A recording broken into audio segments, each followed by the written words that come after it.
Iran और Israel.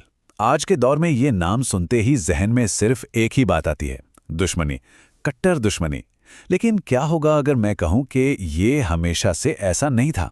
एक वक्त था जब ये दोनों देश पक्के दोस्त हुआ करते थे। तो चलिए आज इस कहानी में थोड़ा गहरा उतरते हैं और समझते हैं कि आखिर कैसे ये दोस्ती दुनिया की सबसे खतरनाक दुश्मनियों में से एक बन गई।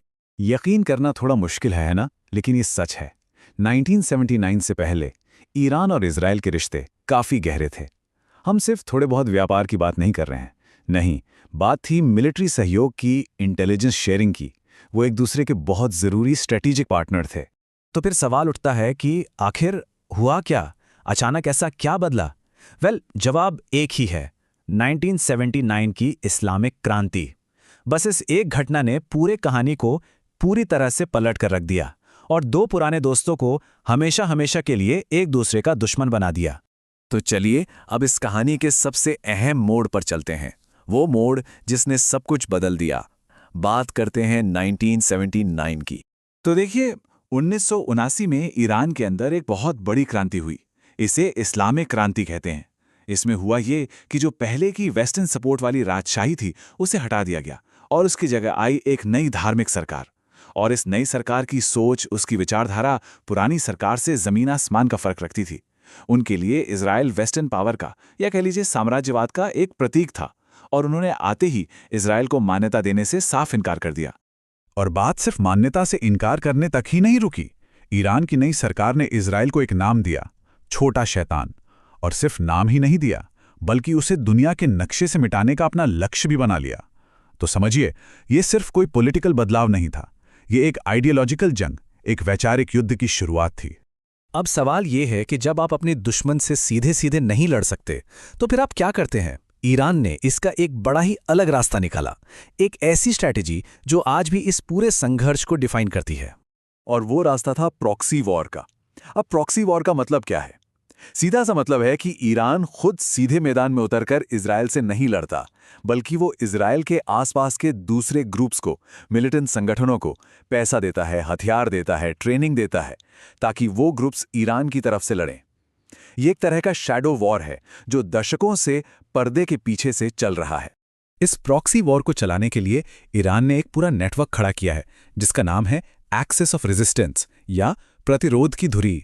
और इसमें कई बड़े और ताकतवर ग्रुप्स शामिल हैं, जैसे लेबनान में हिजबुल्लाह, जिसे इजराइल का सबसे खतरनाक दुश्मन माना जाता है, गाजा में हमास, जिसके 7 अक्टूबर के हमले के बारे में हम सब जानते हैं, और यमन में हूती, जो रेड सी में शिपिंग पर हमले कर रहे हैं।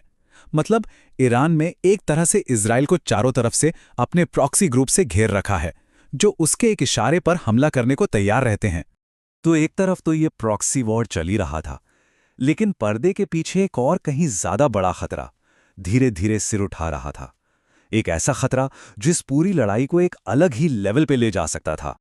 और वो खतरा था ईरान का न्यूक्लियर प्रोग्राम।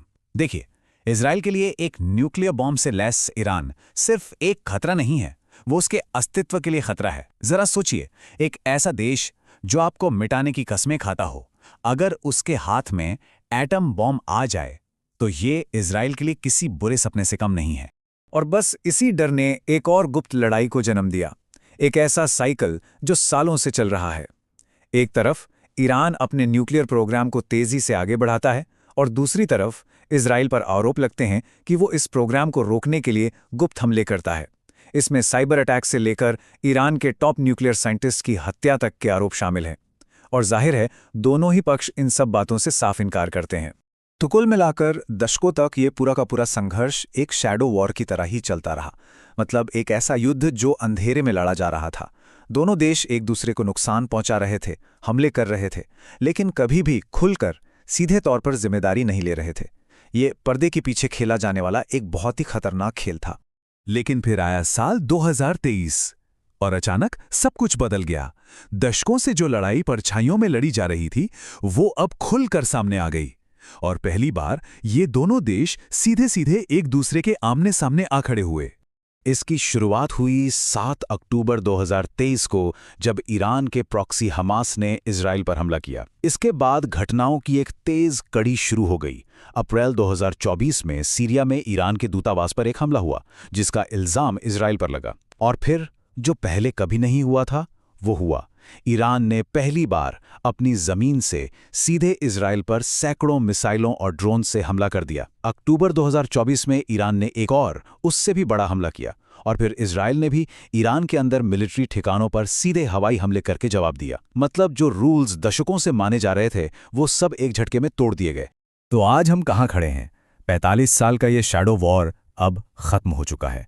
जो पुराने नियम थे वो टूट चुके हैं, और अब पूरा मिडिल ईस्ट बल्कि पूरी दुनिया एक बिल्कुल नए और अनिश्चित दौर में दाखिल हो चुकी है।